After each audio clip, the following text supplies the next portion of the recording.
Hello everyone and welcome back to my YouTube channel CA Vaibhav Vashishtha. So students, आज हम start करने वाले हैं हमारा chapter number 3 of business studies, business environment. और जैसे कि आप सब लोगों को पता है, आपको केवल वीडियो को पूरा देखना है और चैप्टर को समझाने और याद कराने दोनों की जिम्मेदारी मेरी। आपको वीडियो को बीच बीच में रोक के नोट डाउन ना करना पड़े। So I have given all the notes in the description. I will also pin in the comment section, so do check out the descriptive notes. आपको केवल वीडियो को पूरा देखना है, नोट्स को खोल के पढ़ना है और आपको चैप्टर को समझाने साथ में याद कराने की जिम्मेदारी मेरी। सो स्टूडेंट, स्टार्ट करते हैं हमारा चैप्टर नंबर 3, बिजनेस एनवायरनमेंट। सबसे पहले तो हमको ये जानना जरूरी है कि बिजनेस एनवायरनमेंट होता क्या है। आप सब लोगों को पता है एनवायरनमेंट क्या होता है। हाँ सर, एनवायरनमेंट हमारी सराउंडिंग्स, जैसे सर हम शहर में रहते हैं, यहाँ पे थोड़ा सा ट्रैफिक वगैरह ज़्यादा रहता है। यही सर हम गाँवों में जाते हैं तो थोड़ी अच्छी हवा मिलती है, थोड़ी अच्छी सांस मिलती है, हमारी सराउंडिंग्स एनवायरनमेंट होती है।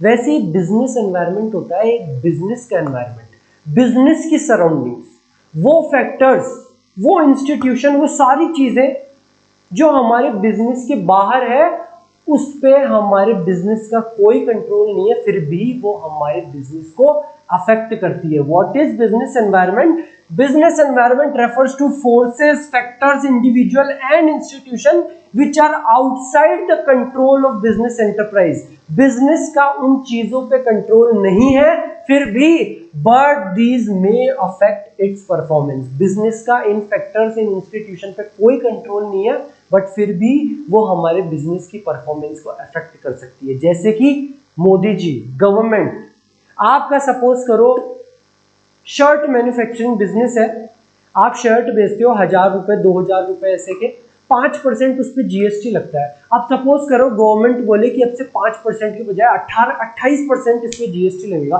तो होगा क्या? आपकी शर्ट 1000 रुपए से एकदम से महंगी हो जाएगी। पहले उस पर केवल 5% जीएसटी था, अब उस पर 28% जीएसटी लगेगा। हो सकता है वो 1200-1300 रुपए की हो जाए। लोग बाग हो सकता है आपकी शर्ट खरीदना बंद कर दे कि यार ये तो बहुत महंगी हो गई। क्या ये आपके कंट्रोल में था जीएसटी को बढ़ाना 5 से 28% पे? नहीं सर, ये तो गवर्नमेंट ने करा है, ये चीज हमारे कंट्रोल में नहीं थी, फिर भी ये हमारे बिजनेस की परफॉर्मेंस को अफेक्ट करती है। टेक्नोलॉजिकल एनवायरनमेंट, जैसे कि आज से कुछ साल पहले जब आपकी मम्मी पापा आपको कहते थे कि जाके ये किराने का सामान लिया, तो आप लोग क्या करते थे? सर हम जाते थे हमारे पास में जो गली में जो रामलाल दुकान वाले अंकल है उनके पास जाते थे, किसी के पास रामलाल, मोहनलाल ऐसे अंकल के पास सारा सामान लेते थे उनसे, हमारी एक टॉफी भी लेते थे कमीशन के चक्कर में, और घर पे आ जाते थे हम लेके। अब जब आपके मम्मी पापा आपको कहते हैं कि जाके सामान लिया घर का, तो आप क्या करते हो? सर हम एप्लीकेशन निकालते हैं, ग्रोफर्स पे ऑर्डर कर देते हैं, कौन जाएगा, और बढ़िया अपने पबजी खेलते रहते हैं। सर फ्री फायर पबजी खेलते हैं, ग्रोफर्स पे ऑर्डर कर देते हैं, स्विगी इंस्टामार्ट पे ऑर्डर कर देते हैं। अब ये क्या था बेटा? ये था एक टेक्नोलॉजिकल एडवांसमेंट, नई ऐप आ गई किराने का सामान मंगाने की भी। क्या ये उन रामलाल, वो जो दुकान वाले अंकल है, उनके हाथ में था? सर उनके हाथ में नहीं था, फिर भी ये उनके बिजनेस को इम्पैक्ट करा।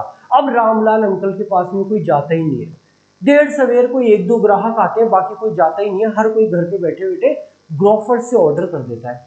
क्या ये रामलाल अंकल के हाथ में था? नहीं, पर फिर भी क्या ये उनके बिजनेस को अफेक्ट करा? हाँ। सो क्या होता है बेटा business environment? It includes all the forces, factors, individual and institution which are outside the control of business enterprise, जो बिजनेस के कंट्रोल के बाहर है, फिर भी वो बिजनेस की परफॉर्मेंस को अफेक्ट करते हैं। सर हमारे मन में एक ख्याल आ रहा है हमारे रामलाल जी को याद करके, काश उनका बिजनेस इंपैक्ट नहीं होता सर, काश वो भी सर ग्रोफर्स पे कुछ अपनी आईडी बना लेते, तो जो ग्रोफर से सामान लेने वाला आता है वो उनसे ही लेके चल जाए, कुछ ऐसा सर उनका बिजनेस इंपैक्ट नहीं होना चाहिए। तो रामलाल अंकल को क्या करना चाहिए था? रामलाल अंकल को इस बिजनेस एनवायरनमेंट को पढ़ना चाहिए था। बिजनेस एनवायरनमेंट रामलाल या आप लोगों के बिजनेस के कंट्रोल में नहीं है, बट रामलाल अंकल ये कर सकते हैं कि वो बिजनेस एनवायरनमेंट को पढ़ें कि इसमें क्या क्या चेंजेस आ रहे हैं। ओ, अब जीएसटी की रेट बढ़ के 5% से बढ़ के 28% की होने वाली है, अब टेक्नोलॉजिकल एडवांसमेंट आने वाला है, अब ये फैशन में ट्रेंड आने वाला है। ये सारी चीजें बिजनेस ज्यादा से ज्यादा पढ़ सकता है बिजनेस एनवायरनमेंट को, वो उसको कंट्रोल नहीं कर सकता। और बिजनेस एनवायरनमेंट को पढ़ने को हम कहते हैं एनवायरमेंटल स्कैनिंग। क्या होता है बेटा environmental scanning? It refers to complete awareness and understanding of business environment. कि बिजनेस एनवायरनमेंट को हम कंट्रोल तो नहीं कर सकते, हम उसको समझ सकते हैं, उसको समझने को, उसकी अवेयरनेस रखने को हम कहते हैं एनवायरमेंटल स्कैनिंग। तो चलो आओ बेटा कुछ कैरेक्टरिस्टिक्स बताता हूँ आपको, कुछ कैरेक्टरिस्टिक्स बताता हूँ बिजनेस एनवायरनमेंट के। Inter relation, uncertainty, dynamic. अब मैं हर एक पॉइंट को आपको एक्सप्लेन करूंगा और साथ साथ में कुछ एग्जांपल्स दूंगा, जो मैंने आपको नोट्स में भी उनकी फोटो दे रखी, टॉफी जीन्स आप देख रहे होंगे नोट्स में भी।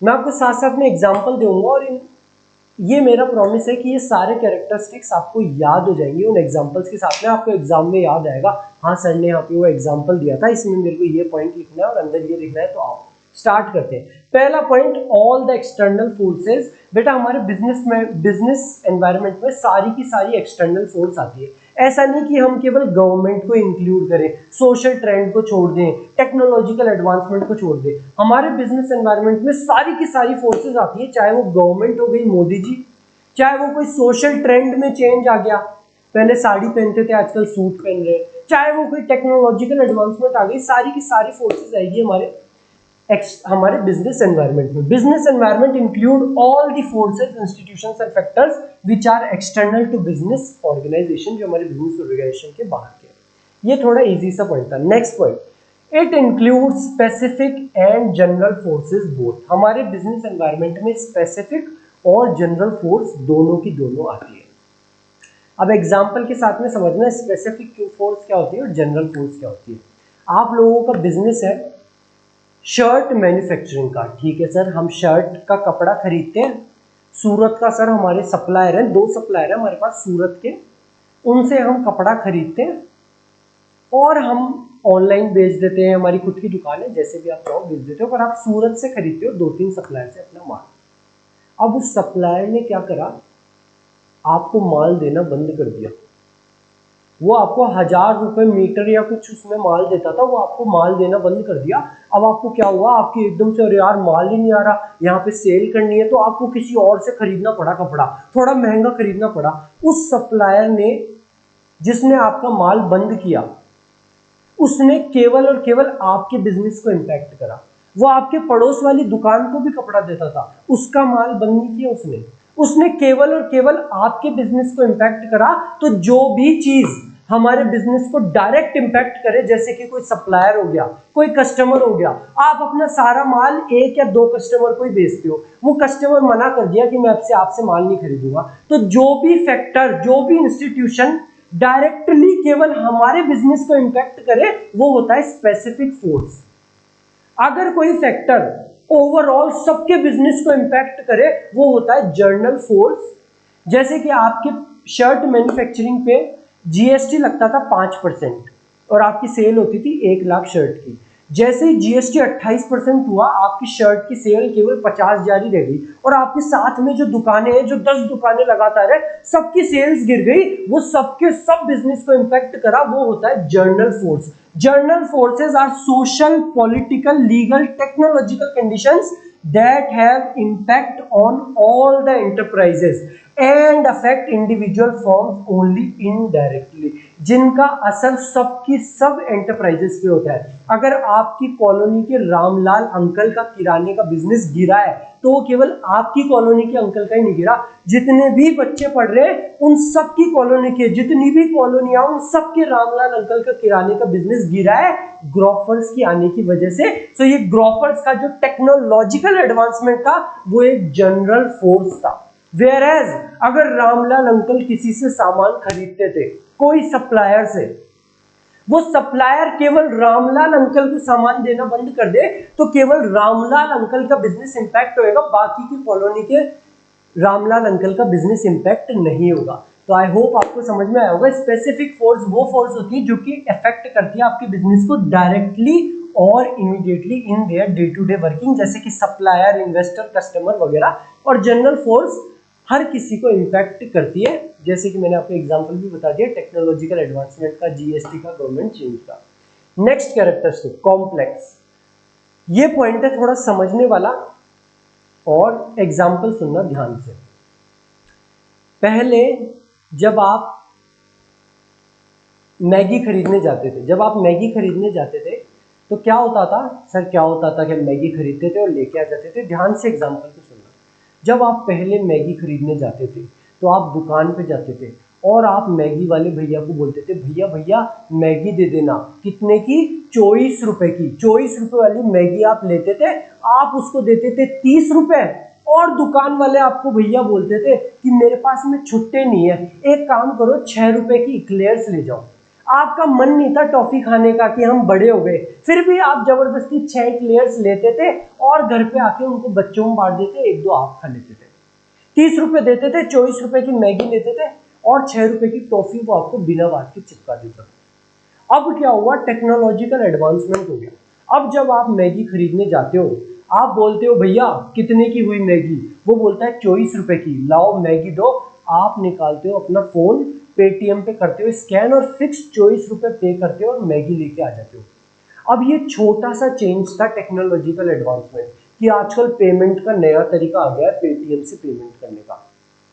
ये छोटा सा चेंज था, लेकिन इस छोटे से चेंज में मैं आपको बताऊं बेटा, टॉफी इंडस्ट्री के बिजनेस को लगभग 500 करोड़ रुपए का नुकसान हुआ है इस छोटे से चेंज से, कि अब लोग बाग कैश देने के बजाय पेटीएम से पेमेंट कर देते हैं। इस छोटे से चेंज की वजह से टॉफी इंडस्ट्री को 500 करोड़ तक का नुकसान हुआ है, या उससे ज्यादा 500 करोड़ तक का नुकसान हुआ है टॉफी इंडस्ट्री को।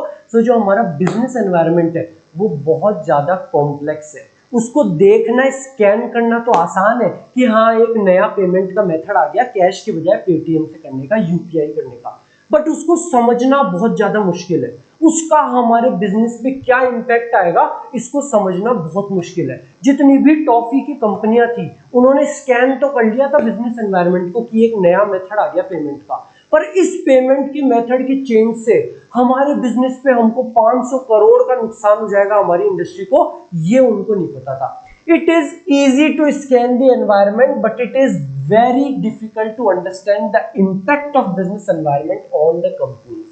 बिजनेस एनवायरनमेंट को स्कैन करना तो बहुत आसान है कि नया पेमेंट मेथड आ गया, लेकिन उसका क्या इम्पैक्ट होगा हमारी बिजनेस एंटरप्राइज पे, ये अनुमान लगाना बहुत मुश्किल है। जब उनको सच में नुकसान हुआ टॉफी इंडस्ट्री को 500 करोड़ का, तब उनको समझ में आया कि ये इस चेंज की वजह से हमको इतना बड़ा नुकसान हो गया। जो ये मैंने एग्जांपल दिया है, मैंने आपको मजे में नहीं दिया केवल ऐसी आपको चीजें याद कराने के लिए। ये एग्जांपल एग्जैक्टली आपको ये लैंग्वेज एग्जाम में लिख के आनी है, आपको पूरे में से पूरे मार्क्स मिलेंगे।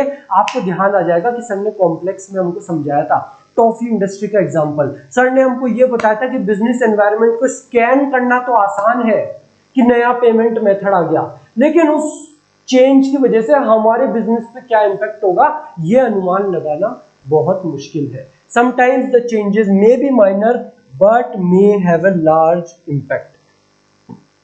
Next point, uncertainty. बेटा ये भी आप इस टॉपिक के एग्जांपल से याद रख सकते हो।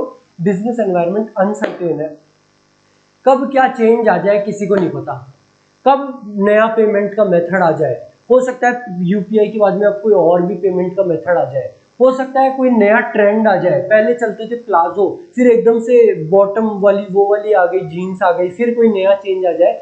हमारा बिजनेस एनवायरनमेंट बहुत अनसर्टेन है, किसी को नहीं पता कब क्या हो जाए। It is very difficult to predict the changes of business environment as environment is changing very fast। हमारा environment बहुत जल्दी जल्दी बदलता है। इंटररिलेशन, नेक्स्ट पॉइंट इज इंटररिलेशन। इसको भी एक एग्जांपल के साथ में समझाऊंगा ताकि आपको याद रहे। आपको ये जीन्स की फोटो दिख रही होगी बेटा। एग्जांपल क्या है कि आजकल आप गांव वगैरह में जाओगे तो आप देखोगे वहां पे भी जीन्स पहने हुए दिखेंगे आपको। शहरों में तो जीन्स पहने हुए दिखती ही हैं, गांव खेड़ों में भी आपको जीन्स पहने हुए दिखेंगे लोग। आज से 10 साल 15 साल पुरानी बात बताऊं बेटा, ज्यादा पुराने नहीं जाएंगे। आज से 10 साल 15 साल पहले आप गाँव में जाओगे ना तो आपको ये जीन्स नहीं मिलती थी। बहुत कम लोग थे जो जीन्स वगैरह पहनते थे। गाँव में ज्यादातर लोग धोती कुर्ता इन सब में रहते थे, लेकिन आजकल गाँव में भी क्या हुआ है, बूढ़े बूढ़े लोग भी आप देखोगे तो जीन्स वगैरह इन पे आ चुके हैं। तो ऐसा हुआ क्यों? It is because of the technological advancement। Technological advancement हुआ तो शहरों ने देखा वेस्टर्न कंट्रीज में ऐसे जीन्स पहनते हैं, तो शहरों ने जीन्स पहनना चालू करा। और ये मोबाइल वगैरह गाँव में भी पहुंच गए।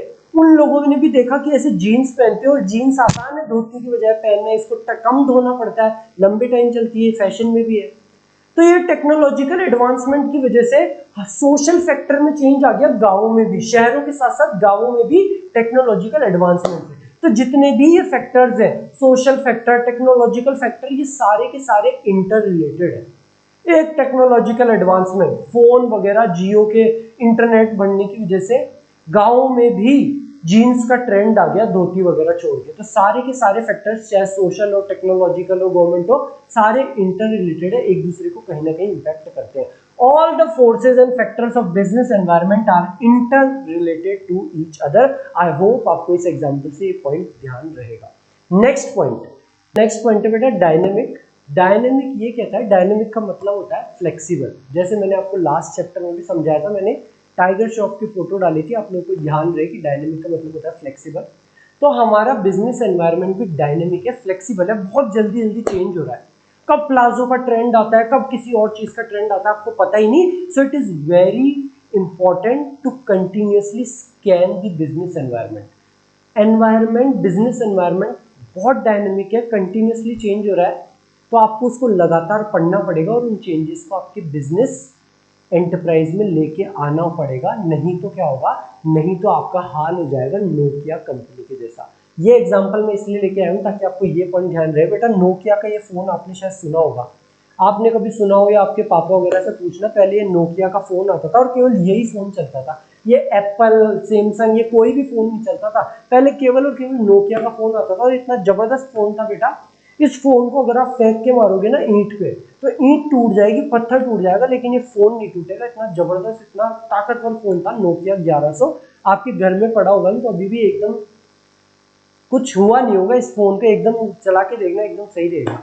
नोकिया कंपनी इतनी बड़ी कंपनी थी, केवल और केवल नोकिया, फोन का दूसरा नाम नोकिया, और कोई खरीदता ही नहीं था। थोड़ी बहुत सेल होती थी ब्लैकबेरी वगैरह इनकी, हर कोई नोकिया खरीदता था। सर नोकिया इतनी बड़ी कंपनी थी, तो सर आज हम नोकिया का फोन देखते ही नहीं। आज तो हम एप्पल, सैमसंग, जायोमी, ये सारे फोन देखते हैं, अब तो दिखता ही नहीं हमको नोकिया का फोन। एक दो कोई इक्के दुक्के होंगे। सर ऐसा कैसे हुआ कि इतनी बड़ी कंपनी एकदम से गायब हो गई? ऐसा इसलिए हुआ क्योंकि नोकिया कंपनी ने अपने बिजनेस एनवायरनमेंट को स्कैन नहीं करा। बिजनेस एनवायरनमेंट डायनेमिक है, बिजनेस एंटरप्राइज का कोई कंट्रोल नहीं है बिजनेस एनवायरनमेंट पे। बिजनेस का कोई कंट्रोल नहीं है एनवायरनमेंट के ऊपर। बिजनेस एनवायरनमेंट डायनामिक था, नए नए चेंज आ गए। पहले इस तरीके के फोन चलते थे, फिर आया Android, G class, V class, पता नहीं क्या क्या आया, एंड्रॉइड आया, ये सब चीजें आई, एंड्रॉइड के नए नए वर्जन आते गए। लेकिन जो नोकिया कंपनी थी उसने बिजनेस एनवायरनमेंट को स्कैन नहीं करा, और स्कैन करा भी तो उस चेंजेस को अपने बिजनेस के अंदर नहीं लेके आई, वो यही फोन बेचते रही। और हुआ ये कि नोकिया के सीईओ को रोना आ गया था कि हमारी कंपनी के साथ में क्या हो गया, हम इतनी बड़ी कंपनी थे। So it is very important to scan the business environment and adopt those changes in our business enterprise. Why? Because the business environment is highly flexible and keeps changing. नहीं तो आपकी कंपनी का हाल भी Nokia company के जैसा हो जाएगा। Next topic नहीं, एक पॉइंट और बच रहा है, रिलेटिविटी। रिलेटिविटी का पॉइंट बेटा आपके लिए मैं सोनम बाजवा को लेके आया हूँ। तो अब सोनम बाजवा को तो यहाँ पे भूल जाना, ये केवल आपका ध्यान खींचने के लिए था कि हाँ सर क्या पढ़ा रहे हैं, अगर किसी बच्चे को नींद आ गई होगी। सोनम बाजवा को भूल जाना। यहाँ पे मैं साड़ी का एग्जाम्पल लेके आया हूँ। तो अगर आप लोग या मैं, अपन लोग मिलके एक साड़ी का बिजनेस खोलें और ऐसी सोनम बाजवा की अपन फोटो लगा देंगे, अगर मैं यहाँ राजस्थान में साड़ी का बिजनेस खोलूं तो क्या आपको लगता है बिजनेस चल पाएगा? सर बिल्कुल चलेगा, सोनम बाजवा की कसम सर चलेगा आपका बिजनेस। अगर मैं गुजरात में खोलूं तो सर वहां पे भी चलेगा, पंजाब में खोलूं सर वहां पे भी चलेगा। लेकिन अगर मैं यही बिजनेस यूएस में जाके खोलूं तो, चाइना में जाके खोलूं तो, रशिया में जाके खोलूं तो, सर वहां पे थोड़ी ना चलेगा। सर वहां पे थोड़ी ना कोई साड़ी पहनता है, सर वहां पे तो अलग ट्रेंड है, अलग कल्चर है। हमारे यहाँ पे साड़ी पहनते हैं, यहाँ पे चलेगा। ये बिजनेस एनवायरनमेंट एक रिलेटिव कंसेप्ट है। अलग अलग जगह अलग अलग तरीके का बिजनेस एनवायरनमेंट होता है, अलग अलग जगह अलग अलग तरीके का कल्चर है, ट्रेडिशन है। तो हमारा बिजनेस एनवायरनमेंट भी अलग अलग जगह अलग अलग होता है। हर कंट्री में अलग गवर्नमेंट है, अलग ट्रेंड है, अलग कल्चर है, अलग टेक्नोलॉजिकल एडवांसमेंट भी कोई कंट्री में कैसा है, चाइना किसी और कंट्री का इंटरनेट ही नहीं देती। सो ये बिजनेस एनवायरनमेंट भी रिलेटिव कंसेप्ट है, हर country to country, region to region differ करता है। Business environment differs from country to country, region to region, as political conditions, cultures are different in different countries. अलग अलग country की अलग अलग गवर्नमेंट, अलग अलग पॉलिटिकल कंडीशन है, अलग अलग कल्चर है, इसलिए हमारा बिजनेस एनवायरनमेंट भी डिफर करता है country to country, region to region. अब चलते हैं बेटा हमारे next, importance of business environment scanning, कि बिजनेस एनवायरनमेंट को कंटिन्यूअसली स्कैन करने के क्या क्या फायदे होते हैं। So these are the 6 importance of business environment scanning. बेटा हर पॉइंट को एक एग्जांपल के साथ में समझाऊंगा और आप लोग खुद बोलोगे कि सर सारे के सारे पॉइंट याद हो गए, सारे के सारे पॉइंट रट गए, ऐसा हो कैसे गया। सबसे पहला point, first mover advantage, first importance of our business environment scanning, first mover advantage. बेटा कुछ साल पहले चलेंगे, ज्यादा नहीं, आज से 25-30 साल पहले। तो आज से 25-30 साल पहले बेटा जो आप ये कार्स का ट्रैफिक देखते हो ना, वो नहीं होता था। पहले केवल 1 या 2 कार हुआ करती थी, एम्बेसडर वगैरह, और जो बहुत बड़े बड़े लोग थे ना, राजा महाराजा, बड़े बड़े मंत्री, बहुत पैसे वाले लोग, केवल वही लोग चलाया करते थे कार। आपके और मेरे जैसे मिडिल क्लास लोग चलाना छोड़ो, सोच भी नहीं सकते थे कि हम कभी कार अफोर्ड कर पाएंगे, इतनी महंगी आती थी कार।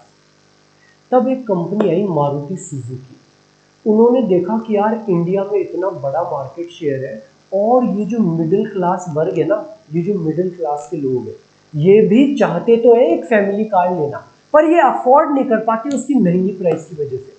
उन्होंने बिजनेस एनवायरनमेंट को स्कैन करा कि इंडिया में बहुत बड़ा मार्केट है कार्स का, जो मिडिल क्लास लोग हैं वो बहुत बड़ा मार्केट है, हम अच्छा खासा मार्केट शेयर कैप्चर कर सकते हैं, बस हमको एक सस्ती कार निकालनी पड़ेगी। और वो लेके आए बेटा मारुति 800, बहुत शानदार कार है, एक फैमिली कार लेके आए बहुत ही कम कॉस्ट पे, जो हर एक मिडिल क्लास उस टाइम पे अफोर्ड कर सके। और it was one of the biggest success of Maruti. मेरी तो बेटा आज भी फेवरेट कार है, अगर आप लोग की भी मारुति 800 फेवरेट कार है तो कमेंट करके जरूर बताना। सो आज के टाइम पे बेटा आप अपने कजन्स वगैरह, अपने फ्रेंड्स से सुनते होंगे कि यार मारुति तो 3 का डब्बा है, ये देख टाटा की सेफ्टी रेटिंग। शायद, मैं ऐसे नहीं कहूंगा, मेरी पर्सनल ओपिनियन है, शायद आप लोगों को समझाने के लिए, शायद मारुति से better performance, better safety rating की कार्स है, फिर भी मारुति का मार्केट शेयर सबसे बड़ा क्यों है? Because of the first mover advantage. Maruti Suzuki was one of those companies जिन्होंने अर्ली स्कैन कर लिया बिजनेस एनवायरनमेंट को। उन्होंने पहले ही पढ़ लिया बिजनेस एनवायरनमेंट को कि यार ये जो इंडिया का मार्केट है, हम मिडिल क्लास को टारगेट कर सकते हैं, बहुत बड़ा मार्केट शेयर है। तो शायद मारुति सुजुकी की इतनी अच्छी कार ना हो, but because of the first mover advantage आज भी मारुति का सबसे बड़ा बिगेस्ट मार्केट शेयर है। The businessmen who are able to understand and scan the opportunities of business environment at early stage get maximum benefit, or they can capture a big share in the market, and Maruti Suzuki is the finest example of this point। और ये example आप अपने exam में भी लिख के आ सकते हो मारुति सुजुकी का।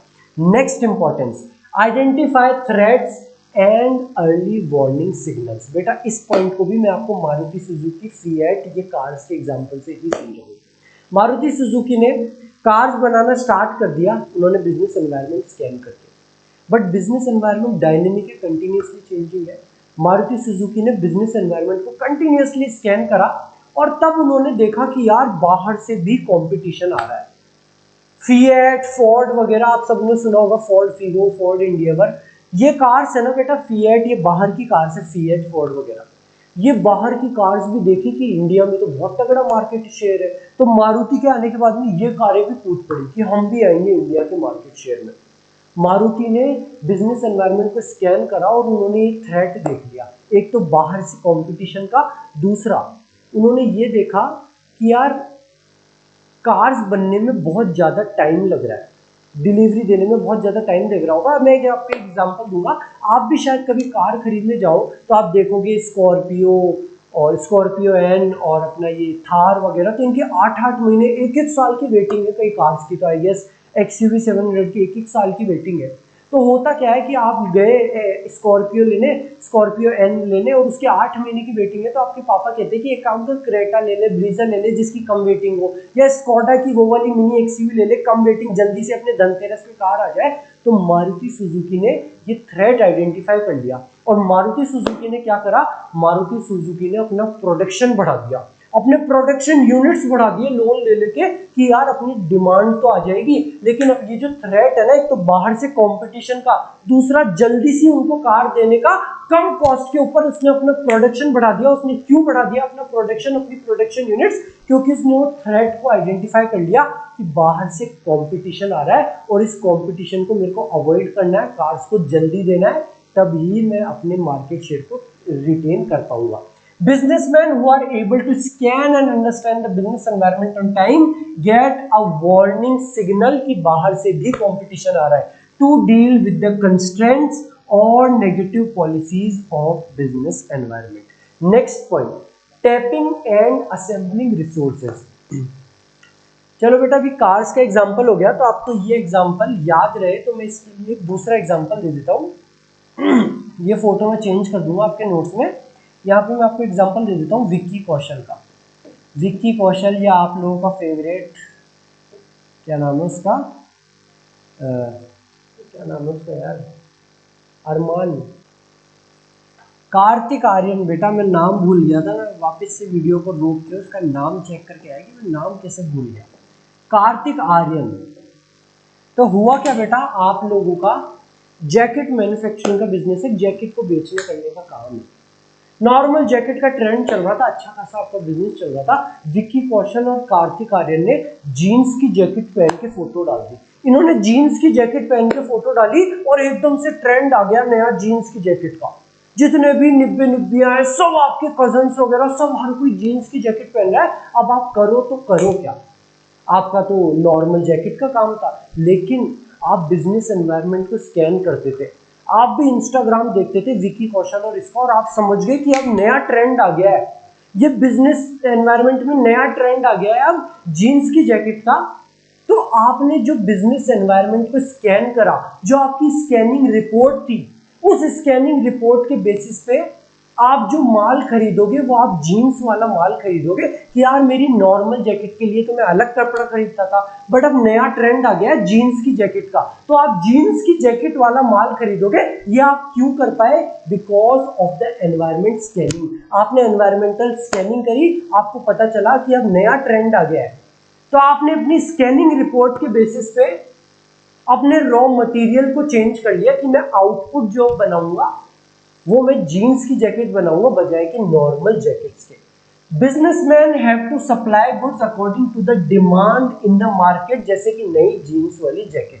For that they need input raw material, jeans की जैकेट को बनाने के लिए जीन्स का कपड़ा वगैरह चाहिए। They use the scanning report as input to make changes in the output which suits the taste of present day customers। उसके हिसाब से आप अपने इनपुट, अपने रॉ मटेरियल को चेंज कर दोगे कि नॉर्मल कपड़े के बजाय मैं जीन्स वाला कपड़ा खरीदूंगा। और ये आप क्यों कर पाए? Because of the scanning report, जो आपने बिजनेस एनवायरनमेंट को स्कैन करा उसकी बेसिस पे आपने चेंज लेके आया। It helps in tapping useful resources. Business environment की वजह से आप सही और यूजफुल रिसोर्सेज को टैप कर पाए। Next point is assisting in planning and policy making. बेटा आप बिजनेस एनवायरनमेंट को स्कैन कर रहे हो तो आपको प्लानिंग करने में, अपने बिजनेस की जो अपना मैनेजमेंट का फर्स्ट फंक्शन है, कमेंट करके बताना बाकी के फंक्शंस के बारे में भी। So it helps in planning and policy making. Easy सा पॉइंट है कि environmental scanning helps in finding out the opportunities of business and strategies can be made to grab these opportunities and therefore it helps in assisting in planning and policy making. Easy point.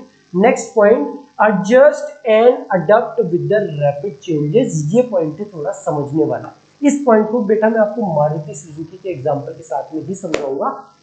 तो Maruti Suzuki ने business environment को scan करके first mover advantage तो ले ली, लेकिन अब समय बदल गया है बेटा। उस टाइम पे उन्होंने फर्स्ट मूवर एडवांटेज ली, उन्होंने बिजनेस एनवायरनमेंट को स्कैन करा था कि जो मिडिल क्लास लोग हैं उनको कार चाहिए, लेकिन उनको एक सस्ती कार चाहिए जिसमें कम मेंटेनेंस और ज्यादा माइलेज दे। कार सस्ती चाहिए उनको।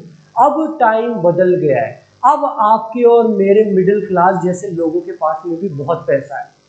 अब हम मारुति सुजुकी की कार नहीं खरीदते, अब हम जाते हैं hyundai के ऊपर जिसकी हायर परफॉर्मेंस हो। अब हम जाते हैं टाटा के ऊपर, सेफ्टी भी चाहिए यार, पता चले कार से जा रहा हूँ और निपट लिए सर, 1 स्टार 2 स्टार की रेटिंग क्यों लूँ मैं, मेरे को तो टाटा की कार चाहिए। तो मारुति सुजुकी ने बिजनेस एनवायरनमेंट को स्कैन करा और उन्होंने ये देखा कि आजकल के एनवायरनमेंट में आजकल के लोगों के पास में पैसा आ गया है, उनकी डिस्पोजेबल इनकम बढ़ गई है, उनके पास में पैसा आ गया है। अब उनको केवल सस्ती कार नहीं, उनको सस्ती के साथ साथ अच्छी कार्स भी चाहिए जिनकी सेफ्टी रेटिंग भी अच्छी हो, जिनकी परफॉर्मेंस भी अच्छी हो।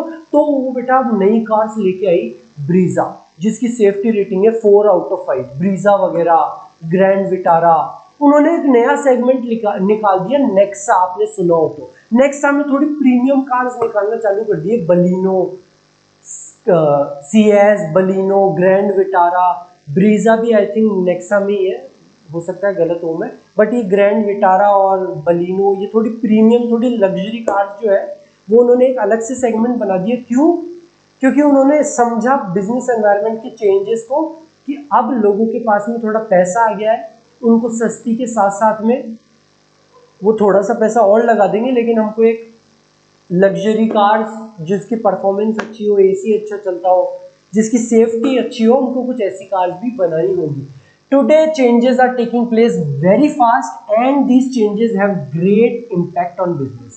Environmental scanning helps the companies to scan and understand these changes and helps in coping with them। जैसे कि मारुति सुजुकी ने एनवायरमेंटल स्कैनिंग करके पता लगाया कि आजकल के लोगों के पास में पैसा बढ़ गया है, उनकी पर्सनल डिस्पोजेबल इनकम बढ़ गई है, तो हमको भी अब कुछ इस तरीके की कार्स बनानी पड़ेगी जिसकी सेफ्टी रेटिंग ज्यादा हो, जो थोड़ा लग्जरी फील दे, चाहे से वो 1 लाख 2 लाख महंगी दिखे, क्योंकि आजकल के लोग बाग थोड़ा 1-2 लाख रुपए ज्यादा देने को भी तैयार है, लेकिन उनको सेफ्टी भी चाहिए, उनको परफॉर्मेंस भी अच्छी चाहिए।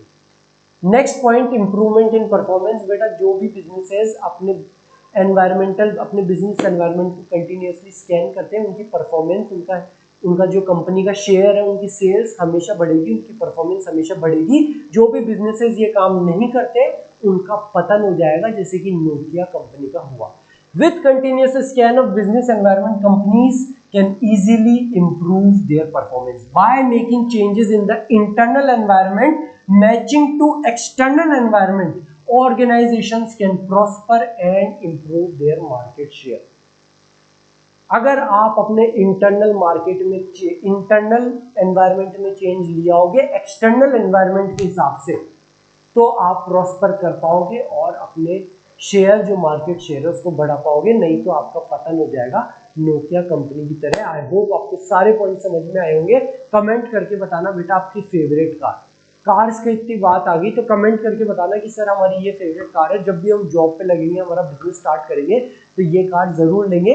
और कोई भी what colour is your Bugatti वाला कमेंट नहीं करेगा। एक बार मैं पढ़ा रहा था, मैं एक वीडियो पे देखा, एक बच्चे का कमेंट था, so what colour is your Bugatti. तो चलते हैं बेटा हमारे नेक्स्ट टॉपिक के ऊपर। हमारा next topic dimensions of business environment. If you remember, अभी थोड़ी देर पहले हमने कैरेक्टरिस्टिक ऑफ बिजनेस एनवायरनमेंट पढ़ी थी। उसमें पहली कैरेक्टरिस्टिक थी that business environment includes all the external forces.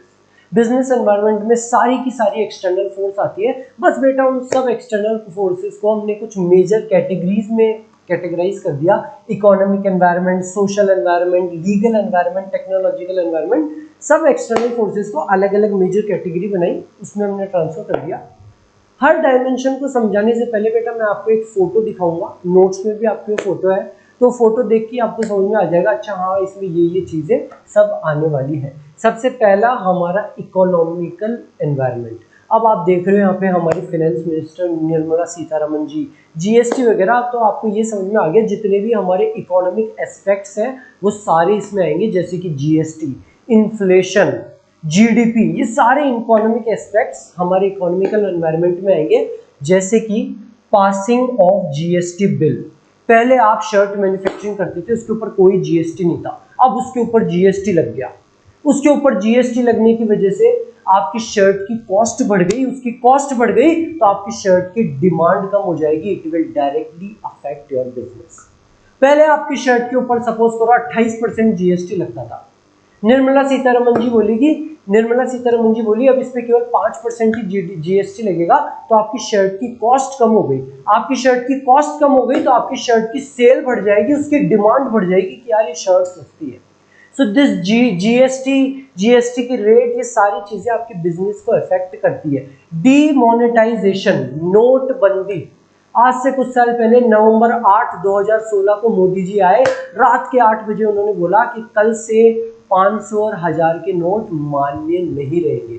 Sir वो डीमोनेटाइजेशन का भी कोई फर्क आया था कि बिजनेस के ऊपर? रियल एस्टेट के बारे में अगर आपने सुना हो, रियल एस्टेट बेटा लोगों ने पैसा बहुत कमाया, बहुत जबरदस्त के पैसा कमाया रियल एस्टेट में, बिल्डर्स, प्रॉपर्टी डीलर वगैरह ने।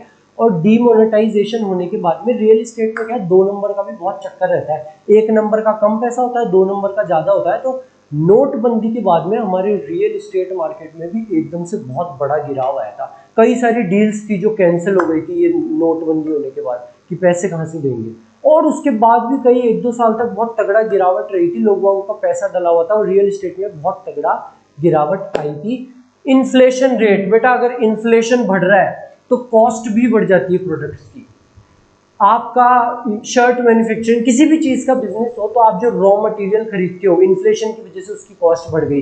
रॉ मटेरियल लेके आते हो, डीजल बढ़ने की वजह से उसको लाने की कॉस्ट बढ़ गई, तो अल्टीमेटली आपके उस प्रोडक्ट की भी कॉस्ट बढ़ जाती है। आपके प्रोडक्ट की कॉस्ट बढ़ती है, प्रोडक्ट महंगा होता है तो उसकी डिमांड कम हो जाती है। It will directly affect your business. Increase in GDP, अगर किसी देश की जीडीपी बढ़ रही है तो उस देश के लोगों की पर्सनल डिस्पोजेबल इनकम भी बढ़ेगी। जो भी इकोनॉमिक्स के स्टूडेंट हैं उन सबको पता है कि जीडीपी क्या होती है, डिस्पोजेबल इनकम क्या होती है। फिर भी जो इकोनॉमिक्स नहीं पढ़ते उनको मैं एक ब्रीफ दे दूं।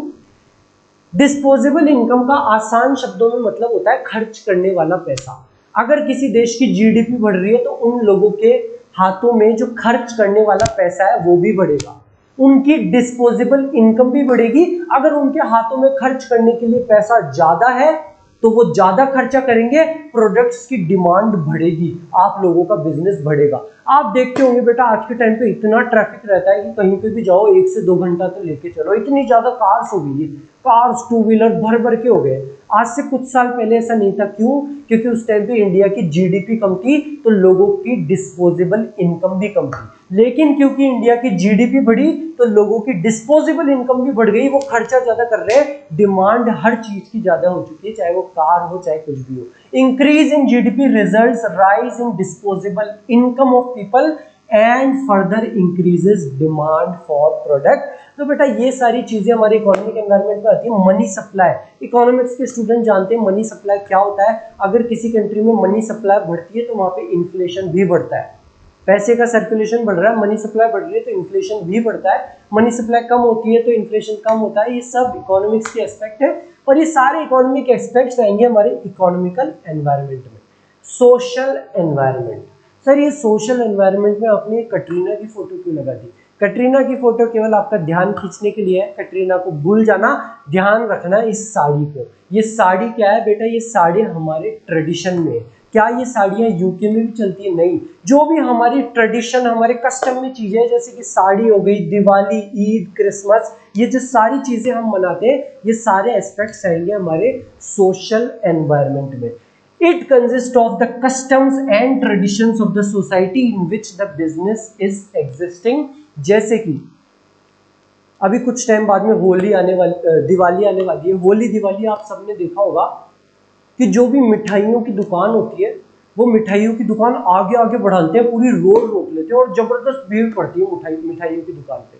आप खुद 5-5 किलो मिठाई खरीदते हो, आपके घर में पास में 10-10 किलो ऐसे मिठाइयाँ हर कोई खरीदता है। धनतेरस के दिन हमारे इंडिया में सबसे ज्यादा कार की सेल्स होती है धनतेरस वाले दिन, उसके अलावा किसी दिन पे नहीं होती। धनतेरस पे सबसे ज्यादा होती है क्योंकि हमारे यहाँ पे कस्टम है, ट्रेडिशन है, कुछ हमारे यहाँ की वैल्यूज है कि धनतेरस वाले दिन खरीदे। क्या यूएस में भी ऐसा होता है? क्या रशिया में भी ऐसा होता है कि धनतेरस के दिन सबसे ज्यादा कार बिक रही हो? नहीं। So it includes all these social aspects, हमारे कस्टम, हमारे ट्रेडिशन, जैसे कि celebration of Diwali, Christmas, Eid increases the sale of sweets. Cakes etcetera. Sale of car and gold increases on Dhanteras. बेटा मैंने ये जो आपको एग्जांपल बोला है वो इसीलिए बोला है ताकि आपको दिमाग में ध्यान रहे, और यही एग्जांपल आप एग्जाम में भी लिख के आ सकते हो कि धनतेरस वाले दिन गोल्ड की, कार की सबसे ज्यादा सेल होती है। दिवाली, ईद और क्रिसमस वाले दिन हमारे यहाँ पे स्वीट्स की, केक्स की बिक्री सबसे ज्यादा बढ़ जाती है। क्या क्या एस्पेक्ट्स आगे बेटा? Tradition, custom, habits of people, attitude of customer towards innovation, lifestyle. लोगों का एटीट्यूड क्या है लाइफस्टाइल के प्रति। जैसे कि आप शहरों में अगर देखोगे तो शहरों में एसी के लिए जो लाइफस्टाइल है लोगों का, उनका जो एटीट्यूड है लाइफस्टाइल के लिए वो थोड़ा अलग है। वो अच्छे से जीना चाहते हैं, एसी में रहना चाहते हैं, चाहे खर्चा उनका ज्यादा हो जाए। वही आप गाँव में जाओगे तो आप देखोगे वो आराम से चारपाई में बिछा के सो जाते हैं, आपको एसी वगैरह कम दिखेंगे। आपको ऐसे मत कहना कि सर आपको क्या कहने का मतलब है गाँव वालों के पास पैसा नहीं है, बहुत अमीर है, उस बात पे मत जाना, इमोशंस पे जाना। मैं क्या कन्वे करना चाह रहा हूँ कि लोगों का एटीट्यूड क्या है लाइफस्टाइल के प्रति। आप शहर वगैरह में जाओगे तो आपको क्रेटा और वो कौन सी कार है, थोड़ी प्रीमियम जो कार्स होती है उनकी सेल आपको ज़्यादा मिलेगी। वही आप गाँव में जाओगे तो वो प्रेफर करते हैं बोलेरो, स्कॉर्पियो, कुछ इन तरीके की कार्स को प्रेफर करते हैं। तो लोगों का एटीट्यूड क्या है लाइफस्टाइल के प्रति। क्या वो एक चारपाई बिठा के, चाहे उनके पास बहुत पैसा होगा फिर भी वो एक नॉर्मल लाइफस्टाइल जीना चाहते हैं, या कई बेटा बेचारे 20,000 की नौकरी कर रहे हैं फिर भी उनको लाख रुपए का तो फोन चाहिए, उनको एसी चाहिए। उनका एटीट्यूड क्या है लाइफस्टाइल के प्रति। Health and fitness trend. आज के टाइम पे हमारे इंडिया में भी हेल्थ का, फिटनेस का बहुत तगड़ा ट्रेंड आ चुका है। आप सब अपने फेवरेट यूट्यूबर्स को भी देखते होंगे पिंटोला बटर का ऐड करते हुए। आपके ओमेगल का वो इतना फेमस है, क्या नाम है उसका, ओमेगल का है एक ए से नाम है उसका, I forgot his name, but वो भी पिंटोला बटर और इन सबका पीनट बटर वगैरह का ऐड करता रहता है, पिंटोला पीनट बटर वगैरह का। तो एक फिटनेस का ट्रेंड आ रखा है, इसीलिए पीनट बटर, प्रोटीन पाउडर, इन सब की रिक्वायरमेंट भी बढ़ गई है। यही आप बांग्लादेश में जाओगे तो क्या आपको लगता है पीनट बटर का ट्रेंड चल रहा होगा, वहाँ पे फिटनेस का ट्रेंड चल रहा होगा? नहीं, वहाँ पे लोगों के पास में खाने के पैसे नहीं है। बांग्लादेश, पाकिस्तान जैसे गरीब देशों में वहाँ पे आटा इतना महंगा हो रखा है, टमाटर इतने महंगे हो रखे हैं पाकिस्तान में, वो पीनट बटर कहाँ से खाएंगे? तो ये सारी चीजें हमारे यहाँ के लोगों की एजुकेशन, ट्रेडिशन, उनका एटीट्यूड लाइफस्टाइल के प्रति, हेल्थ, फिटनेस ट्रेंड, ये सारे एस्पेक्ट्स आते हैं हमारे सोशल एनवायरनमेंट में। Next dimension, political environment. Photo देख के आपको समझ में आ गया होगा पॉलिटिकल एनवायरनमेंट में क्या आएगा। उस कंट्री, उस रीजन में किसकी गवर्नमेंट है, उस गवर्नमेंट का क्या एटीट्यूड है लोगों के प्रति, अलग अलग सोसाइटी के प्रति, क्या उनकी पॉलिसीज है। कोई गवर्नमेंट होती है जो खुले से बिजनेस करने देना चाहती है कि आप बिजनेस करो, स्टार्टअप्स करो। कोई गवर्नमेंट होती है जो बहुत सारे रिस्ट्रिक्शंस लगाती है बिजनेस पे। कोई गवर्नमेंट होती है जो फॉरेन पॉलिसी को लिबरल कर देती है कि भर के इंपोर्ट करो, एक्सपोर्ट करो, हमारे यहाँ पे खूब सारा फॉरेन एक्सचेंज आए, हमारे रुपये की वैल्यू बढ़े। कोई गवर्नमेंट होती है जो बोलती नहीं इंपोर्ट और एक्सपोर्ट मत करो, हमारी यहीं से ही सब चीज़ें करो, हमारे डोमेस्टिक सेल्स को बढ़ाओ, इंपोर्ट एक्सपोर्ट को बढ़ावा नहीं देती। तो अलग अलग गवर्नमेंट का अलग अलग एटीट्यूड होता है, अलग अलग उनकी पॉलिसीज होती है। क्या क्या एस्पेक्ट्स हम कवर करने वाले। क्या होता है political environment? It constitutes all the factors related to government affairs such as type of government, attitude of government towards different group of society, policy changes implemented by different governments. क्या क्या aspects है बेटा? Foreign policy of government, कोई government होगी import export को बढ़ावा देगी, कोई होगी कि नहीं हमारे इंडिया में ही एक्सपोर्ट मत करो, जो भी आप सेल कर रहे हो हमारी इंडिया में ही करो, बाहर से इंपोर्ट मत करो, खरीदना है कोई चीज हमारे इंडिया से खरीदो। तो अलग अलग फॉरेन पॉलिसी होती है गवर्नमेंट की। पॉलिटिकल स्टेबिलिटी, ये पॉइंट थोड़ा सा समझने वाला है आप लोगों के लिए, इस पॉइंट में आपको दिक्कत आ सकती है तो ध्यान से सुनना। पॉलिटिकल स्टेबिलिटी क्या होता है बेटा? इंडिया के दो स्टेट्स का आपको एग्जांपल दूंगा, एक तो राजस्थान जहां से मैं बिलोंग करता हूं, और एक हमारे पास में गुजरात। राजस्थान में हर 5 साल में गवर्नमेंट चेंज होती है। कभी आती है कांग्रेस, अशोक गहलोत, फिर आ जाती है बीजेपी, वसुंधरा राजे। कांग्रेस, बीजेपी, फिर वापस से कांग्रेस आ गई, फिर बीजेपी आ गई। हर 5 साल में गवर्नमेंट बदलती रहती है। ऐसा ट्रेंड है यहाँ पे, पता नहीं कैसे। यही आप गुजरात में जाओगे तो वहां 15-20 साल से एक बीजेपी की गवर्नमेंट चल रही है। तो राजस्थान में तो है political instability, whereas Gujarat में है पॉलिटिकल स्टेबिलिटी। वहां पे एक ही पार्टी लगातार राज करते हुए आ रही है। तो जो भी इन्वेस्टर्स होते हैं ना, वो देखते हैं कि यार हम राजस्थान के बजाय गुजरात में इन्वेस्ट करेंगे। क्यों? क्योंकि वहां पे पॉलिटिकल स्टेबिलिटी है, हमारे बीजेपी से टर्म्स अच्छे हैं, तो मैं वहीं इन्वेस्ट करता हूं जो लंबे टाइम तक मेरा इन्वेस्टमेंट कारगर रहे। अब उनको लगता है कि यार राजस्थान में मैं इन्वेस्ट करूंगा बीजेपी के चलते, फिर कांग्रेस आएगी वो मेरे को दिक्कत करेगी या ऐसे वैसे, या कांग्रेस के चलते इन्वेस्ट करेंगे तो फिर बीजेपी आएगी फिर मेरे को दिक्कत होगी। तो पॉलिटिकल इंस्टेबिलिटी होती है, वहां पे इन्वेस्टर्स प्रेफर नहीं करते इन्वेस्ट करना। तभी आप देखोगे कि गुजरात बहुत ज्यादा ग्रो कर चुका है। स्टार्टअप्स को ले लो, वहां पे जो एंटरप्रेन्योर्स बने उनसे ले लो, whereas Rajasthan compare to Rajasthan Gujarat काफी ग्रो कर चुका है। तो ये पॉइंट भी आता है हमारे गवर्नमेंट एनवायरमेंट में, पॉलिटिकल एनवायरमेंट में। Political stability encourages business enterprises to invest in long term projects. Constitution क्या है हमारी कंट्री की, अलग अलग मूवमेंट्स चालू करती है, जैसे कि स्किल इंडिया मूवमेंट चालू करा हमारी बीजेपी गवर्नमेंट में। ये सारे फैक्टर्स आते हैं बेटा हमारे पॉलिटिकल एनवायरनमेंट में। आई होप आपको ये पॉइंट भी समझ में आया होगा। बाकी सारे पॉइंट बहुत ईजी है। Government intervention in business, intervention का मतलब होता है कुछ आचड़ी करना। कोई गवर्नमेंट होती है जो फ्री छोड़ देती है कि आप अपना बिजनेस करो, आराम से करो, टैक्स में भी रिबेट देती है। और कोई गवर्नमेंट होती है जो बार बार उनको इंटरवेंशन करती रहती है, अब हमको ये रिपोर्ट दो, हमको हम ये जीएसटी की रिपोर्ट दो, अब इस चीज की रिपोर्ट दो। तो ये सारे फैक्टर्स आते हैं हमारे पॉलिटिकल एनवायरनमेंट में। Next dimension is legal environment. Photo देख के ही आपको समझ में आ गया होगा लीगल एनवायरनमेंट में क्या आएगा। लॉज, रेगुलेशंस वगैरह जो भी आपको फॉलो करने हैं। जैसे कि हमारे इंडिया में अगर आप बिजनेस करना चाहते हो तो आपको जीएसटी एक्ट को मानना पड़ेगा। जीएसटी एक्ट के हिसाब से आपको जीएसटी जमा कराना पड़ेगा गवर्नमेंट के पास में, लोगों से रिसीव करके। इनकम टैक्स एक्ट को मानना पड़ेगा। और भी जो भी लॉज रेगुलेशन है, कस्टमर के लिए कोई प्रोटेक्शन बिल ला रखा हो, कस्टमर प्रोटेक्शन बिल, जो भी लॉज रेगुलेशन है, एडवर्टीजमेंट पे कोई लॉ बना रखा हो, वो सारे हमको मानने पड़ेंगे। ये सारे आते हैं हमारे लीगल एनवायरनमेंट में। Various laws and legislative act, GST act, income tax act, ये सारे एक्ट वगैरह। कोर्ट जजमेंट, जीएसटी एक्ट के अलावा कुछ कोर्ट के जजमेंट भी हो सकते हैं। ज्यादा डिटेल में नहीं जाएंगे, अगर आप लॉ करोगे तब आपको समझ में आएगा कि कोर्ट जजमेंट दे देती है, तो उस हिसाब से भी कि हाँ भाई इस कोर्ट ने ये जजमेंट दिया है, वैसे आप एक्ट कर सकते हो। Legal policies relating to license and foreign trade. कई ऐसे बिजनेसेस है बेटा जिसमें आपको लाइसेंस लेने की जरूरत होती है। अगर आप सोडा शिकंजी का बिजनेस करना चाहते हो तो क्या आपको कोई लाइसेंस लेने की जरूरत है? नहीं सर, हम खोल देंगे। लेकिन यही अगर आप शराब बेचना चाहते हो, आप हुक्का बेचना चाहते हो, तो क्या आपको कोई लाइसेंस लेने की जरूरत है? नहीं सर, यही दिक्कत है।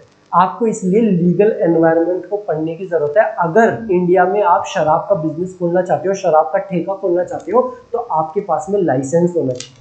सपोज करो आपने कोई कैफे खोला और आप वहां पे बियर देने लग गए, हुक्का देने लग गए, आपको पता ही नहीं कि यार मेरे को पहले लाइसेंस चाहिए, तो आपका बिजनेस भी बंद हो सकता है। तो ये सारे एस्पेक्ट्स आते हैं हमारे लीगल एनवायरनमेंट में, जैसे कि legal policies relating to licensing. आपको एग्जांपल दिया मैंने शराब का, कि शराब का अगर आपको ठेका खोलना है तो लाइसेंस होना जरूरी है हमारे इंडिया में। Statutory warnings essential to be printed on labels. Example packet of cigarettes. आपने सिगरेट की कंपनी खोली और आपने वो दिया ही नहीं, वो मुकेश का जबड़ा फटा हुआ दिखाते हैं ना, और वो लिखा हुआ होता है कि सिगरेट पीने से कैंसर हो सकता है। वो सिगरेट पीने से कैंसर हो सकता है, वो कंपनियां खुद की मर्जी से नहीं लगती, वो एक स्टैट्यूटरी वार्निंग है। गवर्नमेंट ने उनको कह रखा है कि अगर आपको सिगरेट बेचनी है तो आपको ये स्टैट्यूटरी वार्निंग देनी पड़ेगी, नहीं तो आप सिगरेट नहीं बेच सकते। Mutual funds are subject to market risk. All उनको पूरा अच्छे से पढ़ना चाहिए। म्यूचुअल फंड, ये जो लाइन आती है ना, mutual funds are subject to market risk, वो कंपनी खुद की मर्जी से नहीं देती, वो एक स्टैट्यूटरी वार्निंग है। गवर्नमेंट कहती है कि अगर आपने ये लाइन नहीं दी तो आप म्यूचुअल फंड नहीं बेच सकते, अगर आपने ये लाइन नहीं दी तो आप सिगरेट नहीं बेच सकते। ये सारी चीजें आती है बेटा हमारे लीगल एनवायरनमेंट में। Next dimension technological environment. Sir technological environment में आपको बताने की जरूरत नहीं है सर हम सब लोग बहुत टेक से भी, हम पूरा दिन इंस्टाग्राम, ग्रॉफर, स्विगी ये सभी चलाते रहते हैं। हम बताएंगे ऐसे साइंटिफिक इंप्रूवमेंट, ऐसे इनोवेशन जिन्होंने बिजनेस के करने का तरीका ही बदल दिया है, जिन्होंने बिजनेस के ऑपरेट होने का तरीका ही बदल दिया है, वो सारे आते हैं हमारे टेक्नोलॉजिकल एनवायरनमेंट में।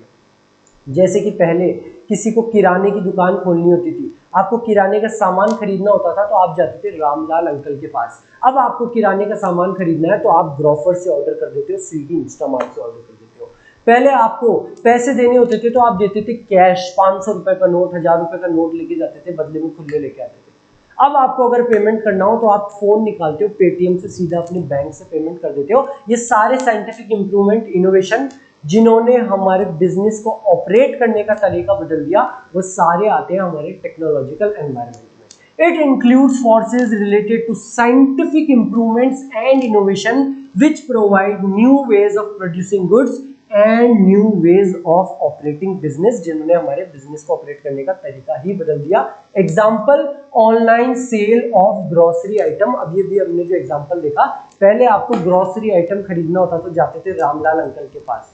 अब रामलाल अंकल, आप खुद भी ग्रोफर से ऑर्डर कर सकते हो, रामलाल अंकल भी अपने प्रोडक्ट्स को ऑनलाइन लेके आ सकते हैं, अपने प्रोडक्ट्स को, हर चीज को अमेजोन, ग्रोफर्स, इन सब पे लेके आ सकते हैं। Online booking of air movie tickets. पहले आपको मूवी देखने जाना होता था अपनी गर्लफ्रेंड के साथ, तो आप जाते थे, आप तो क्या मतलब, आप तो गर्लफ्रेंड के साथ घूमने ही अब लगे होंगे, आप सीधा पेटीएम पे बुक करते हो। पहले हम जैसे लोगों को अगर जाना पड़ता था अपने दोस्तों के साथ, तो हम जाते थे बेटा वहां पे मॉल के बाहर जाते थे, लंबी सी लाइन में लगते थे, टिकट खरीदते थे और फिर मूवी देखने जाते थे। अब क्या होता है, अब हम पेटीएम पे बुक माई शो पे टिकट बुक करते हैं और सीधा पहुंच जाते हैं। पहले के टाइम पे बेटा आपको अगर होटल लेनी होती थी तो आप उस जगह पे जाते थे और वहां पे होटल लेते थे, और इतनी महंगी होटल है। आज के टाइम पे बेटा आप 10 दिन पहले ही अपने मम्मी पापा को बता देते हो, पापा मनाली में इतने की होटल है, ये होटल तो महंगी है, ये होटल सस्ती है, अपन ये वाली होटल बुक कर देते हैं। यहीं बैठे बैठे आप बता देते हो कि पापा मनाली में हम यहाँ घूमेंगे, यहाँ होटल बुक कर देंगे। ये सारी चीजें क्यों पॉसिबल हुई? Because of the technological environment. Innovations in different scientific fields such as robotics, food preservatives have provided lots of opportunities and threats for many enterprises। और ये innovations बेटा कई enterprises के लिए तो opportunity रही है और कईयों के लिए threat। रिलायंस, स्मार्ट बाजार और कई ऐसे लोग, इनके लिए तो अपॉर्चुनिटी बन रही है। कई लोग महीने के 10-10 लाख रुपए कमा रहे हैं अमेजोन पे सामान बेच बेच के, और कई लोगों के लिए ये इनोवेशन थ्रेट भी रहे हैं, जैसे कि आपके गली के रामलाल अंकल। अब उनके पास में कोई सामान लेने ही नहीं जाता, उन्होंने खुद के सामान को ऑनलाइन लिस्ट नहीं करा, आप सब लोग ग्रोफर से खरीद लेते हो। तो ये इनोवेशन कईयों के लिए तो अपॉर्चुनिटी रही है और कईयों के लिए यही इनोवेशन रहा है थ्रेट। ये था बेटा हमारा डायमेंशंस ऑफ बिजनेस एनवायरनमेंट। और नेक्स्ट टॉपिक हमारा डीमोनेटाइजेशन, नोटबंदी। 8 नवंबर 2016 को, आज से कुछ साल पहले, शायद तब आप लोगों की उम्र 10 साल 9 साल ही होगी, हो सकता है किसी की 8 साल भी हो। आज से कुछ साल पहले 8 नवंबर 2016 को रात के 8 बजे, 8 नवंबर 2016 को रात के 8 बजे मोदी जी आए और उन्होंने बोला कि आज रात्रि 12 बजे से 500 और 1000 रुपए के नोट मान्य नहीं रहेंगे। आप लोगों को बैंक में जाके इन नोट को बदलवाना पड़ेगा, आपको पुराने नोट देने होंगे और नए नोट लेने होंगे। हाँ सर, हमको ध्यान है सर, बड़ा अफरा तफरी का माहौल था, किसी के घर में शादी थी, हमारी बुआ की शादी थी, हमको भी सर घर वालों ने लगा दिया था लाइनों में कि जा बैंक की लाइन में लगा, अपनी दादी के साथ जा, चाची के साथ जा और बैंक नोट बदलवा के ला। कैश पे भी, कैश विड्रॉल पे भी लिमिट लगा दी थी कि केवल 20,000 रुपये निकाल सकते हो, 10,000 रुपये निकाल सकते हो। तो इस चीज से हुआ क्या था बेटा, 86% करेंसी इन सर्कुलेशन का विड्रॉल हो गया था। 86% करेंसी का। सर बचा हुआ 14% तो बेटा वो हो सकता है 100 रुपए के, 50 रुपए के, 1-2 रुपए के नोट वगैरह हो। बट इस चीज से 86% करेंसी इन सर्कुलेशन का विड्रॉल हो गया था। सर ये गवर्नमेंट ने किया क्यों था? क्या गवर्नमेंट हमको परेशान करना चाहती थी लाइनों में लगा के? क्या इसलिए करा था? What was the aim of government behind this? So the aim of government was first to curb corruption. पहला एम तो था करप्शन, रिश्वतखोरी पे लगाम लगाना। ये जो गवर्नमेंट एम्प्लॉइज अपने घर में कट्टे भर भर के कैश रख लिए थे, घूसाखोरी, रिश्वत लेते थे, उस पर रोक लगाना। दूसरा, check use of notes for illegal activities. जितनी भी इलीगल एक्टिविटीज थी, हवाले का पैसा, टेररिस्ट वगैरह, टेररिस्ट अटैक वगैरह करते थे, वो लोग भी हमारी नोट रखते थे। जितनी भी इलीगल एक्टिविटीज वगैरह थी, हवाले का पैसा, ये सब चीजें, बजरी माफिया वगैरह, ये सारी इलीगल एक्टिविटीज पे रोक लगाना। और सबसे ज्यादा इंपॉर्टेंट, स्पेशली सबसे ज्यादा इंपॉर्टेंट, ब्लैक मनी, काले धन के ऊपर रोक लगाना। ब्लैक मनी, आई होप आप सब लोगों को पता होगा, शिवाजी द बॉस आपने पिक्चर देखी होगी, उसमें इतने अच्छे से उसने एक्सप्लेन करा था ब्लैक मनी को। ब्लैक मनी क्या होता है? एक तो होता है बेटा अकाउंटेड मनी, व्हाइट मनी, और एक होता है अनअकाउंटेड मनी यानी कि ब्लैक मनी, काला धन। जिस पैसे को मैं बता दूं वो होता है अकाउंटेड मनी, कि मैं ये 10 लाख रुपए कमाता हूं, ये लो इस 10 लाख रुपए पे 3 लाख रुपए का टैक्स। मैं जो पैसे को बता दूं कि मैं इतने रुपए कमाता हूं वो तो होता है अकाउंटेड मनी। और जिस पैसे को मैं बताऊं ही नहीं टैक्स बचाने के लिए कि यार मैं बताऊंगा तो टैक्स देना पड़ेगा, मैं बताता ही नहीं हूं कि मैं ये पैसे कमाता हूं, जिस पैसे को मैं बताऊं ही नहीं टैक्स बचाने के लिए, वो होता है काला धन, unaccounted money. So this was the aim of government, first to curb corruption, रिश्वतखोरी, करप्शन पे रोक लगाने के लिए। दूसरा, to check use of notes for illegal activities. और तीसरा और सबसे इंपॉर्टेंट, ब्लैक मनी के ऊपर रोक लगाना। बेटा कुछ फीचर्स बताता हूं आपको मैं डीमोनेटाइजेशन के। इन सब फीचर्स में आप कंफ्यूज होते होंगे कि ये क्या है, चैनलाइजिंग सेविंग्स वगैरह क्या है। हर एक फीचर को अच्छे से समझाता हूं और आप खुद बोलोगे कि सर सारे के सारे चारों फीचर याद हो गए। सबसे पहला, टैक्स एडमिनिस्ट्रेशन मेजर। डीमोनेटाइजेशन की वजह से गवर्नमेंट का टैक्स एडमिनिस्ट्रेटिव, गवर्नमेंट का टैक्स वसूलने का भी तरीका था। लोग बाग अपने पैसे के बारे में बताते ही नहीं थे, अनअकाउंटेड मनी रखते थे, काला धन रखते थे और टैक्स नहीं देते थे। गवर्नमेंट ने पुराने नोट्स को बैन कर दिया, अब लोग बाग को जाके जमा कराने पड़े पुराने नोट्स। काला धन उन्होंने घर में भर भर के रख रखा था, अब करें तो करें क्या उस काले धन का, तो उनको जाके बैंक में जमा कराने पड़े वो नोट्स। अब वो अलग बात है कि उसका भी लोगों ने तरीका निकाल लिया, कैसे कमीशन पूरी चालू हो गई थी, वो अलग बात है। यहाँ पे फीचर्स की बात कर रहे हो आप, ये मत देखना वो सक्सेस था कि नहीं था। भावनाओं पे जाओ, अपने एग्जाम पे जाओ, तो सबसे पहला फीचर क्या था, टैक्स एडमिनिस्ट्रेशन मेजर। गवर्नमेंट ने ये इसलिए करा था कि वो टैक्स की वसूली कर पाए, क्योंकि गवर्नमेंट ने पुराने नोट्स को बैन कर दिया तो लोग बागों को अपने अनअकाउंटेड, अपने काले धन को जाके बैंक में जमा कराना पड़ा और उसके ऊपर उनको टैक्स देना पड़ा गवर्नमेंट को। क्योंकि वो अनअकाउंटेड काले धन को उन्होंने बैंक में जमा कराया तो गवर्नमेंट को पता लग गया इनके पास में ये पैसा है, वो अकाउंटेड मनी हो गया। अब उसको उस पैसे के ऊपर टैक्स देना पड़ा। सपोज किसी के पास में 1 करोड़ रुपए थे, तो ऐसे तो वो 1 करोड़ पे 30 लाख रुपए का टैक्स देता और उसका व्हाइट मनी रहता।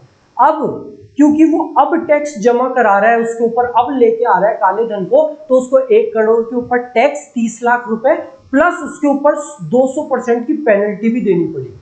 30 लाख रुपए का टैक्स और 200% की पेनल्टी यानी कि 60 लाख रुपए। 1 करोड़ की ब्लैक मनी के ऊपर गवर्नमेंट ने 90 लाख रुपए वसूले थे।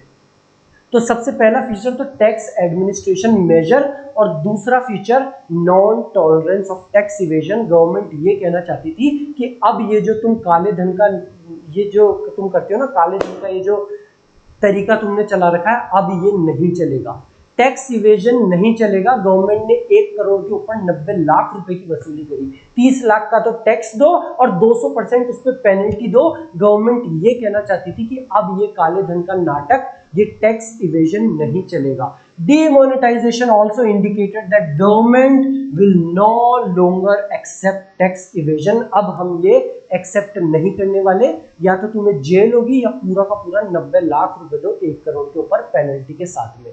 वैसे तो गवर्नमेंट ने डिमोनेटाइजेशन से पहले एक स्कीम भी चलाई थी बेटा उस टाइम पे, तो 60 या 45 दिन की वो स्कीम चली थी कि 45% या 50% की टैक्स था, इतने दो और अपने अनअकाउंटेड मनी को अकाउंट कर लो। कई लोगों ने वो एक्सेप्ट कर ली थी और कईयों ने सोचा कि अरे क्या कर लेंगे, हम तो रखेंगे। उन लोगों को बाद में दिक्कत हो गई थी। Third, channelising savings into formal financial system. Sir ये पॉइंट हमको बिल्कुल भी समझ में नहीं आता। बेटा ये फॉर्मल फाइनेंशियल सिस्टम का मतलब होता है आपका बैंक, और कुछ भी नहीं। फॉर्मल फाइनेंशियल सिस्टम का मतलब है आपका बैंक। गवर्नमेंट ने डीमोनेटाइजेशन इसलिए भी करी थी कि लोगों की सेविंग्स बैंक में आए। जब डीमोनेटाइजेशन नोटबंदी हुआ तो आपने देखा होगा आपकी दादी के पास से 40,000 रुपए निकले, चाची के पास से 1 लाख रुपए निकले, आपकी मम्मी ने भी पता नहीं कहाँ पे रख रखे थे। आपके पापा बोले कि यार ऐसे तो तुम घर में पैसा नहीं देते थे और अब तुम्हारे पास में ये 1-1, 1.5 लाख रुपए निकल रहे हैं। हर गृहिणी के पास में 40,000, 50,000 खूब रुपए निकले थे।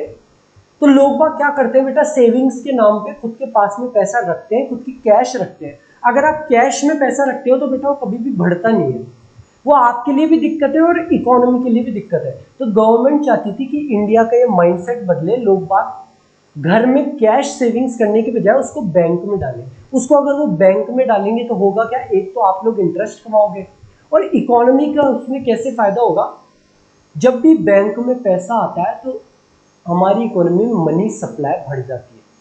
आप जो भी इकोनॉमिक्स के स्टूडेंट हैं उन्होंने मल्टीप्लायर का कंसेप्ट सुना हो। जो भी पैसा बैंक में आता है वो मल्टीप्लाई होता है, एकदम से बढ़ता है वो पैसा।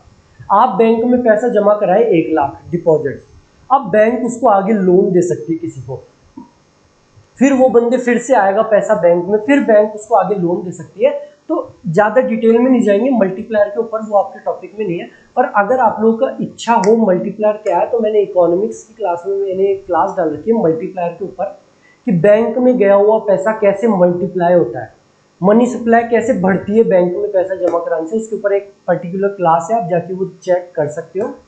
सो बैंक गवर्नमेंट का ये भी एक फीचर था, ये भी एक उनका एम था कि जो सेविंग्स वो घर पे कर रहे हैं खुद की कैश में, उसके बजाय वो उसको बैंक में लेके आए ताकि मनी सप्लाई बढ़े।